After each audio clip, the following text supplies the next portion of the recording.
in the heart of a thick forest, as autumn winds rustled through the trees and leaves danced in the air, a powerful storm swept across the land. Thunder cracked loudly overhead, and rain fell in sheets, soaking everything in its path. Beneath a fallen log, nestled in a patch of damp grass, a tiny baby bobcat lay still, his fur soaked and his body trembling. His eyes were barely open, cloudy with confusion and fear. He was no more than a few weeks old, too young to survive alone in the wild. No one knew what had happened to his mother. Perhaps she had gone in search of food and never returned. Or maybe the storm had separated them for good. All that remained was the helpless cub, abandoned in a world that had suddenly become very big and very dangerous. The forest, once a safe home, filled with the quiet sounds of nature, now echoed with the roar of wind and distant growls of other animals seeking shelter. The baby bobcat's faint mewling cries were barely louder than the raindrops hitting the ground. As the storm began to ease, a hiker who had taken shelter under a rocky outcrop decided to continue his walk back to the trailhead. His boots crunched over wet leaves, and he kept his eyes low, looking for safe footing on the muddy path. Then, just as he passed a hollow tree, he heard it, a soft, weak cry. At first he thought it might be a bird, but the sound came again, more desperate this time. Following the sound, he found the tiny cub, barely moving, legs splayed awkwardly, tail twitching. Carefully, he scooped the animal into his jacket. It was so light, so small, that it barely made a dent in the fabric. The hiker didn't know much about wild animals, but he knew enough to understand this one wouldn't survive the night without help. With quick steps, he made his way back to his truck and drove straight to the nearest wildlife rescue center. The staff at the rescue center examined the cub. He was cold, dehydrated, and underweight, but he was alive. They dried him off, warmed him up, and gave him his first proper meal in days.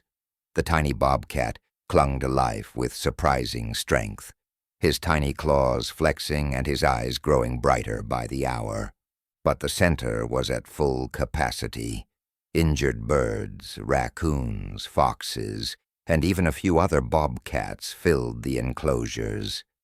There was no space left for long-term care.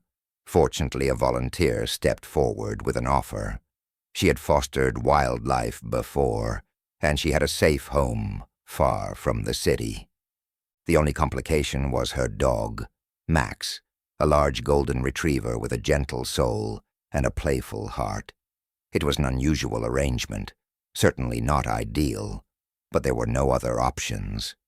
So the baby bobcat was packed into a soft carrier and driven to his new temporary home. Wrapped in a towel, he slept the whole way, unaware that his life was about to change forever. The first meeting between Max and the baby bobcat was cautious but strangely calm. Max, a golden retriever with kind eyes and a slow, wagging tail, approached the small bundle on the blanket with curiosity. The bobcat, still weak and unsure, didn't hiss or hide. He simply blinked and watched. There was no fear in his eyes, just confusion and a quiet alertness, as if trying to understand what this large, fluffy creature was. Over the next few days, their interactions grew from cautious glances to quiet companionship. The bobcat, now named Blaze, was fed with a bottle several times a day. His tiny body grew stronger with each feeding. Max would lie close by during those moments, his head resting gently on his paws, watching over the kitten like a guardian.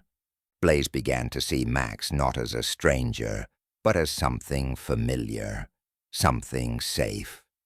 As the weeks passed, Blaze started exploring the cozy corners of the house. He would stumble around on clumsy paws, tripping over rugs, bumping into furniture, and always circling back to Max. It was Max who taught him how to climb stairs, how to nudge open doors with a nose, and how to chase balls across the living room floor. Blaze mimicked Max's every move. When Max drank water, Blaze tried. When Max lay on his back in the sun, Blaze flopped down beside him in the same pose. At times it looked like a game, but something deeper was growing between them.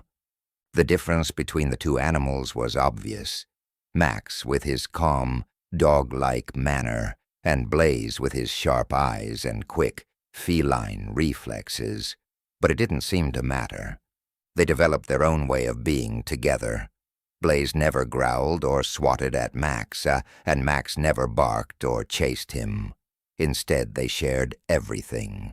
Toys, naps, and even food bowls. Blaze began to purr when Max was near, curling up against his side with soft trust.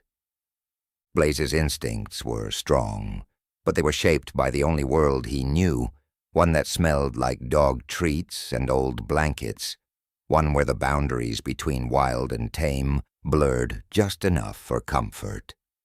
He never hunted, never stalked birds from windowsills.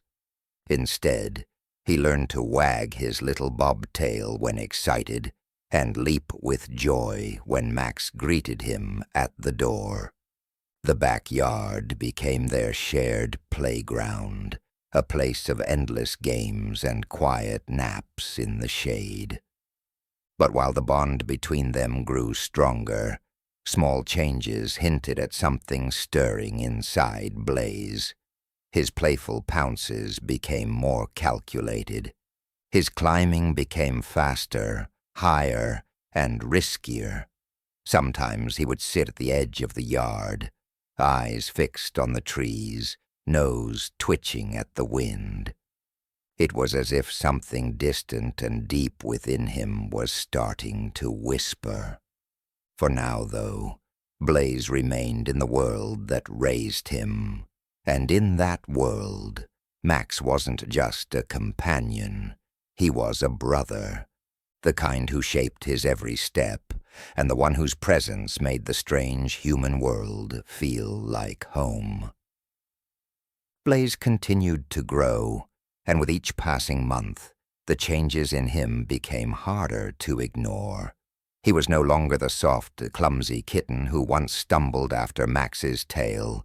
His body had lengthened, his muscles thickened, and his once tiny paws now left deep impressions in the garden soil.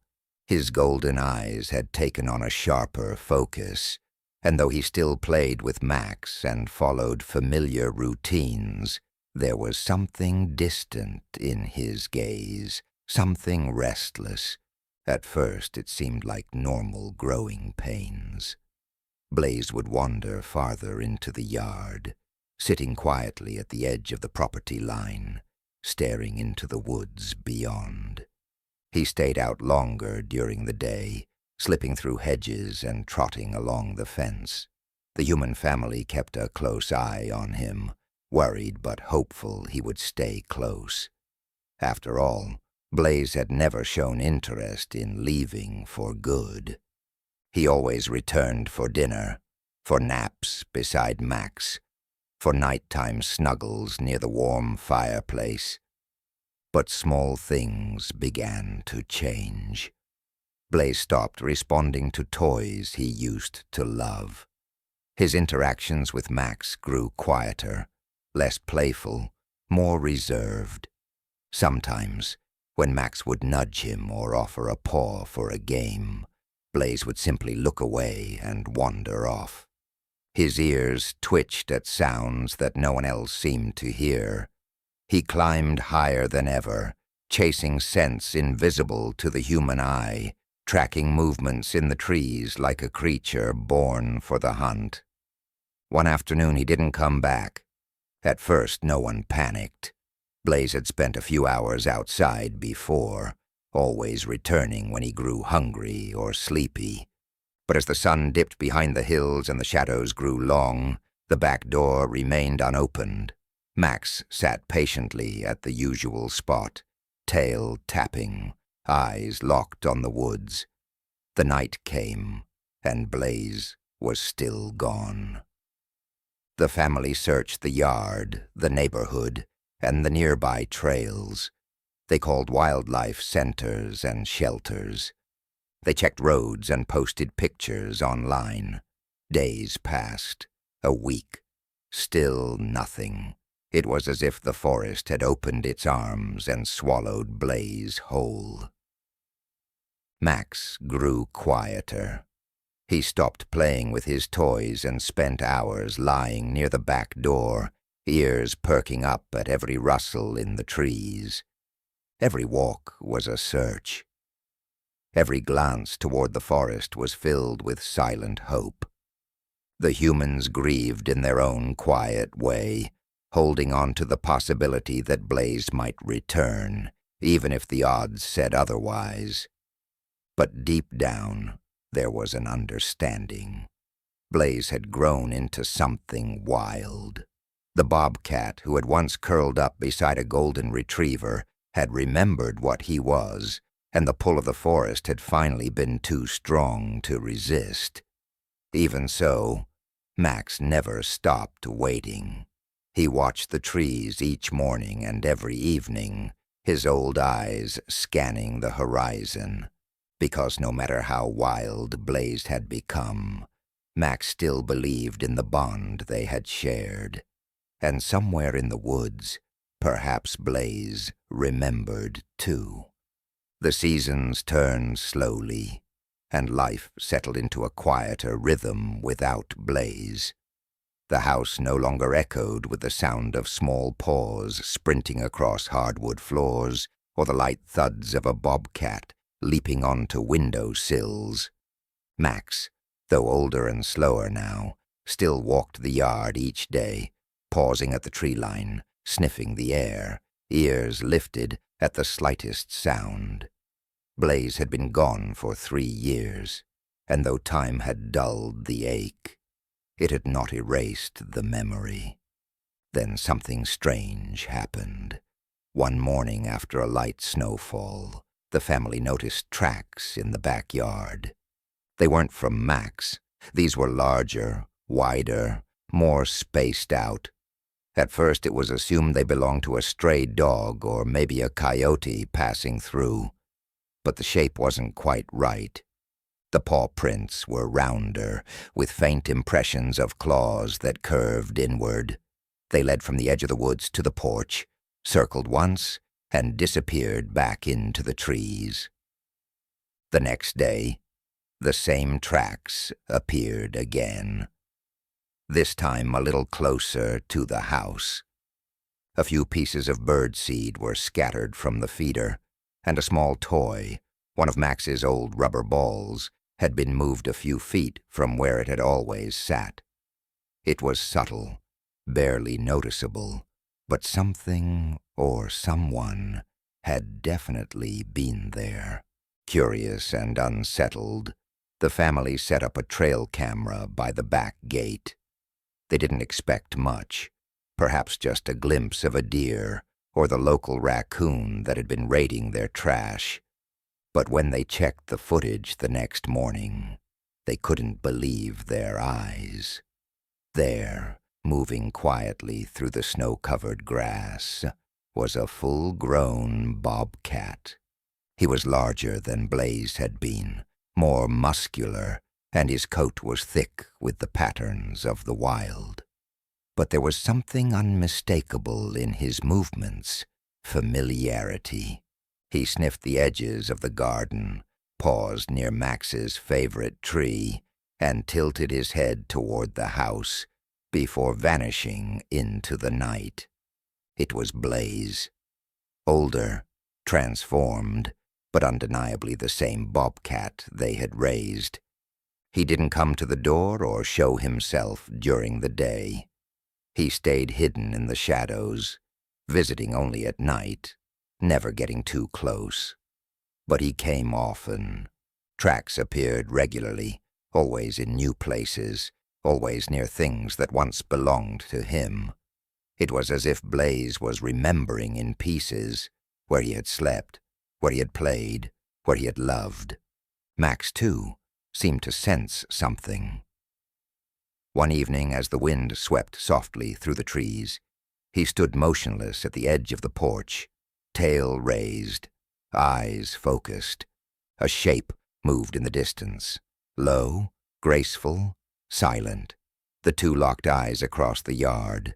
No sound passed between them, no movement, just a moment of recognition, deep and wordless. Then the shape slipped away into the dark, and Max slowly lay down, tail resting beside him. He didn't chase or bark. He didn't need to.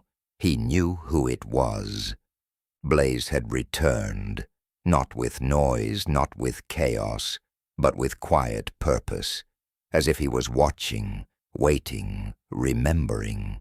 The forest was quiet that morning, wrapped in the soft golden light of early spring. Dew clung to every leaf, and birds called from the trees with gentle chirps. Max, now slower and more careful in his steps, was on his usual walk with his owner. The path they followed had become a familiar one, winding through the yard, around the garden, and toward the edge of the woods where Max always paused, looking out as though expecting something. But today was different. As they reached the clearing where Max often stood to sniff the wind, he suddenly stopped. His ears perked up, and his nose twitched with intense focus. Then, without hesitation, he turned off the usual path and stepped into the trees. His owner hesitated, surprised by the sudden change, but let the old dog lead the way. Max moved with quiet purpose, as if pulled by a memory or a scent too faint for human senses. The underbrush rustled gently under his paws, and the forest seemed to lean in around him, alive with something unseen. After a few minutes they entered a small clearing, a place they hadn't been before. It was hidden, almost like it didn't want to be found. There, in the center of the clearing, sat Blaze. He was still and calm, his large body resting with the ease of an animal who felt no threat. His coat gleamed in the morning sun, and his eyes watched with quiet awareness. Max didn't rush toward him. He stopped a few steps away and looked at his old companion.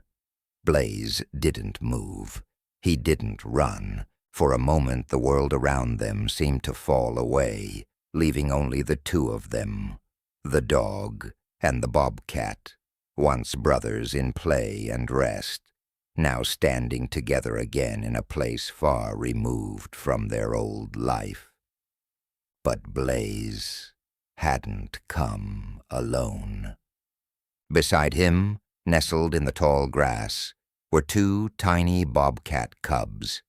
Their ears twitched at every sound, and their spotted coats blended perfectly with the undergrowth. They looked up at Max with wide eyes, unafraid but curious. Blaze lowered his head, gave one final look at Max, and then turned slowly, disappearing into the trees without making a sound. He didn't take the cubs with him. Max stepped forward and sniffed the little ones gently. They didn't flinch. Instead, one leaned closer, bumping its nose against his paw. It was as if Blaze had brought them there on purpose. Not by accident, not in panic, but as a deliberate act. The bobcat, who had grown up beside a dog, had returned, not to stay, but to pass on something important. A legacy, a trust. The family took the cubs in, just as they had once taken in Blaze. But this time, they knew the story would be different. These weren't just wild animals needing shelter. They were Blaze's gift, a final echo of a bond that had never truly broken.